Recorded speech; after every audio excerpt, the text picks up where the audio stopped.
Hi friends, కొబ్బరి ఉండలు అందరూ చేసుకుంటారో ఇలా ఒకసారి చేసి చూడండి.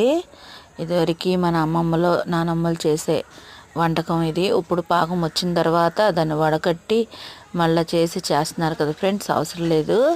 అలా కాకుండా ఇలా చేసుకున్న బెల్లాన్ని కచ్చేపేచేగా వేసేసి కొబ్బరిను బెల్లం కలిపి పెట్టేసేయండి ఫ్రెండ్స్.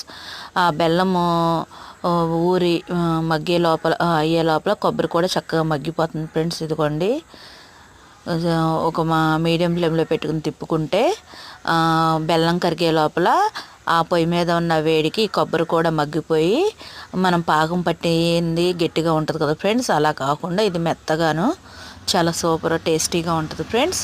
ఇదిగోండి, దగ్గరికి వచ్చేసింది. కొంచెం యాలకుల పొడి, కొంచెం ఏమో నెయ్యి వేసాను. నెయ్యి వేస్తే వేయచ్చు, లేకపోతే లేదు ఫ్రెండ్స్. దీన్ని అలా తిప్పుకుంటూ ఉంటే లైట్గా ఎరుపు కలర్ వస్తుంది. చల్లారిపోయిన తర్వాత పెట్టేసుకోవడమే. రెండు కలిపి పెట్టడం వల్ల కొబ్బరి కూడా చక్కగా మగ్గి చాలా బాగుంటుంది.